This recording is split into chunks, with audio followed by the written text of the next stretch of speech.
Hi everyone, it's me, Danika, and I am going to be talking about this tarot deck that I bought a few months ago, Tarot of the Secret Forest. And I really have not used these cards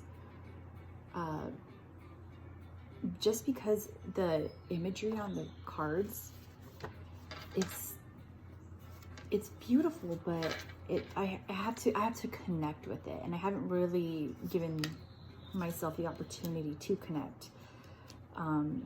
So the awesome thing about these cards is that there is no front and back. It's black or white or color.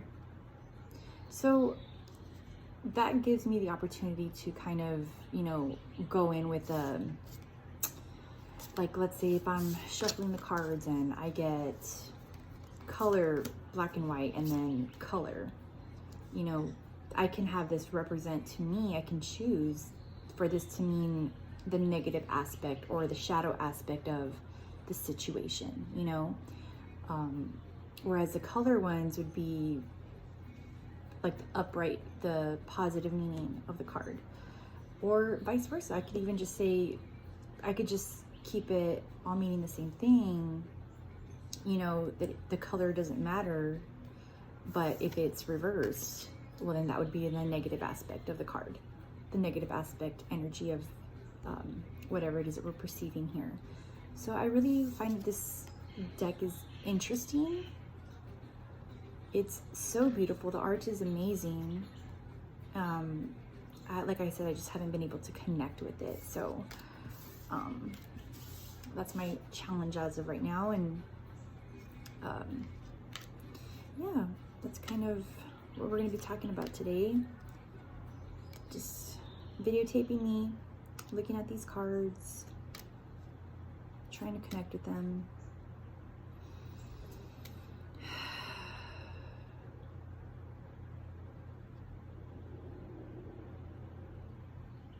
You see, like, the Two of Swords here. You have someone in a hooded,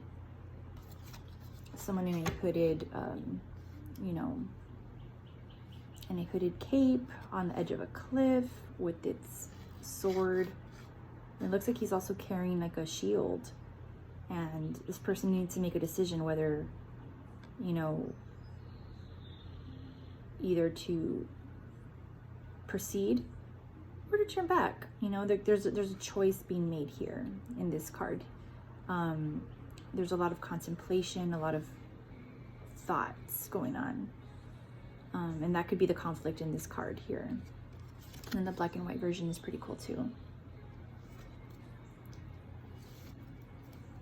But a lot of people can interpret this card in many different ways. That's the beauty of tarot.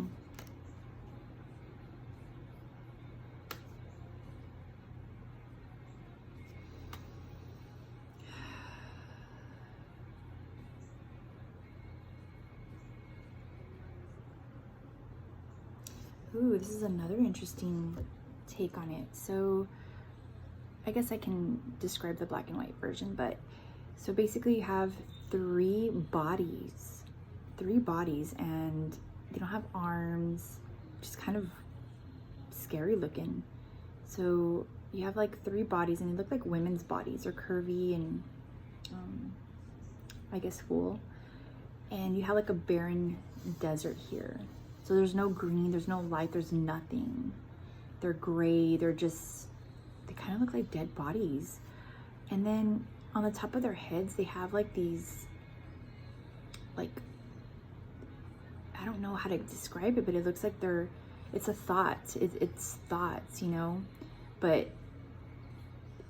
everything in their mind is the only thing in color, and everything else is dead. So to me, this can represent either, like a third party situation where there is no happy outcome here. And these women are all in their heads. Man, this looks kind of bleak. Look at that. So typically in the traditional cards, this Three of Swords is depicted as a heart with 3 swords stabbing the heart. So it can represent deception. And look at, like, they're not even facing each other. They are more, like, not even, they are oblivious to each other and their surroundings. They're just in their heads. Like that, I think that's what this all means, that they're in their heads about whatever situation. They can't, and there's no winning here. There is no winning. Everyone is a loser in this situation. There is no life. There is no growth.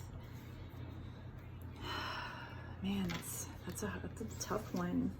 And if you look, like, her face is like blacked out. That's, oh my gosh, that's awful. Jeez, I would feel bad for anybody to get that card. And then here you have the Knight of Swords, swift moving action, you know, doesn't really think twice. He just goes for it. He's ready to swing that sword and sever anything that gets in his way, or, you know, it can be very destructive. So this card is pretty on point with its meaning. It's this, you know, description here. And then you have the black and white version, which is pretty cool too. But yeah, like, this is one way to kind of connect with the cards, just looking at them and trying to make your own interpretation. Oh, this is interesting too. So it looks like all the swords want to come out. So here we have like a porcupine and his little stash. It looks like skulls. It looks like he has like a stash of skulls going on here. And it looks like he's trying to defend his little stash that he has going on. So again, we have the thoughts that this guy, he's trying to protect his little mound he has going on here with his little prickers. He's ready to go into battle if he needs to for them. So it's interesting. But yeah, guys, we have all these cards coming out here. Another way to connect with your cards is just to, like, shuffle them, you know, and kind of get glimpses of what they are. And we can also look at the general meaning book. These books, they are kind of helpful, and you don't want to just go buy the book. You just get bits and pieces of what they mean in this particular situation, right? So I really like the way that they actually wrote this book, because it doesn't tell you specifically like what this is, like a story. It just gives you points, like keys.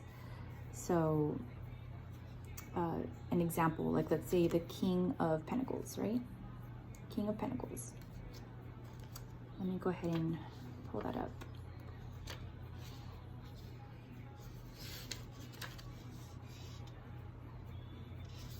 Someone who is tied to something. So the King of Pentacles in this situation, the book says that it's someone who is tied to something. So Earth, this is an Earth energy. Earth energies are, of course, grounded. They're rooted. They are tied to something, right? And then you see, like, he has this crown of, like, branches. So that's to assume that he is grounded, that he is the tree trunk, you know? And he looks like he's pensive. Like he's not moving anywhere either. He's like, he's gonna be there. And here you have the black and white version, which is a little more, you can see the branches and stuff a little more better than in this one. And I think that's so awesome. I love how these cards are. You can see more, like, you're perceiving one thing and then boom, you know? And it's the same image, but just inverted colors. It's amazing. So yeah, that's kind of how I connect with these cards, and just always remember to ground yourself when you're reading decks and you're trying to interpret these energies. And again, of course, here I have my Palo Santo, holy wood. The smoke of it is really sweet. So I probably just, you know, get the cards and, you know, get the smoke to kiss them. But aside from that, guys, that's pretty much it.